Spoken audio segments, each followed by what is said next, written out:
guys, we were able to go through the basics of this 2001 UMC custom chopper during the spotlight, and now it's time to spend a little bit more detail and truly check this out, if you know what I mean. That's my little segue there. Back in the late 90s, early 2000s, man, the whole biker craze was in its heyday. I mean, every parent, every neighbor, everybody was out there trying to get a Harley or something very much like it and be that weekend warrior out there. And the surgence was great. You know, you got tons of choppers, tons of chopper companies, a lot of people that were wanting to go out there and build their dream bikes, and we got some great machines out of that era. But not everybody made it. This here is UMC, okay, Ultra Motorcycle Companies. They had some great products, definitely great builds. They knew what to use, you know, a 21-inch style front wheel with a good billet style front mag to it, and that wheel really steps off. You know, it's got a really great look to it. The full chrome front end package on it. They've done the blanks on the lowers here so you don't have the axle nuts that are sticking out. Everything's nice and smooth, right down to the Street Slammer style handlebars. Okay, those are double T pullbacks, about an 8.5-inch rise with a 3-inch pullback there, and it's going to give you that great, you know, just knuckle in the wind type feeling. You know, beautiful machine, absolutely amazing setup. And then whenever you pull that motor into consideration, I mean, well, speaking of the motor,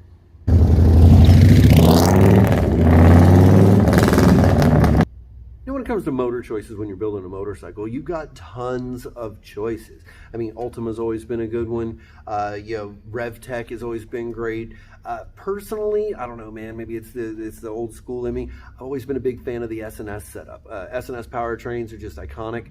And then always, whenever you see that classic teardrop style, you know, air filter here with the, you know, you see the choke there, you know that's going to be an S&S Super E carb, and that just screams old school. Now this is a whole S&S motor, okay, and this thing is 112 cubic inches, and man, you heard it on the spotlight. We're going to hear it again in a minute whenever he goes out and rips, but I mean, she is just a beast of a bike. It's got that great sound, and because you've got a carburetor as opposed to a fuel injector like you do on the newer bikes, you can't allow those bikes to idle less than like 3,500 RPM, or was it 3,000? I don't know. It's a high RPM level, much higher than us old school guys, like whenever you're dealing with the carburetor. With the carburetor is how you're going to get the potato. Anybody who doesn't know out there, you know, knows whenever these old bikes, you know, got that low but the stoplight, the potato.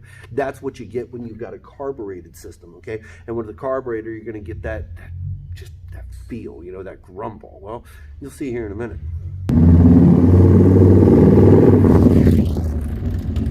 Now, of course, a great way that you're going to be able to set a custom build apart is going to be by your tints. You know, what kind of tank sets you're going to use. I mean, there's more than just a typical teardrop. This has been a really cool stretch style tank. You can see it's got a nice angle underneath. It's going to accent that motor to it, and you can't miss the paint job on it. Okay, the paint job on this thing really sets it off. You got the black old school flames with the pinstriping on the outside, and then underneath of it, you've got the raw steel. Okay, it's got a little bit of patina in there to make it look old and worn. You know, that's like how it's got the accents of the brown here. It all sort of comes together. The labeling, UMC, Ultra Motorcycle Company, S&S down here for the motor, the powertrain, the carburetor on there. You know, really sets it off, and it brings everything together. You know, just a good looking build, clean, but flashy whenever it needs to be.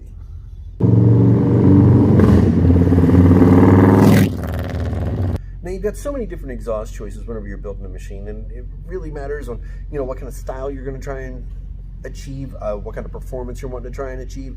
Now this one we mentioned before, it's got a 112 cubic inch motor. Whenever you're going to put that kind of time and effort into the powertrain, well, you want to make sure you can get as much of it as you can, and that's where you're going to go to a 2-in-1 exhaust system. Okay, 2-in-1 exhaust is always going to give you better roll-on power, better performance whenever you're out there shitting and getting. Now this one, there's not a whole lot back here.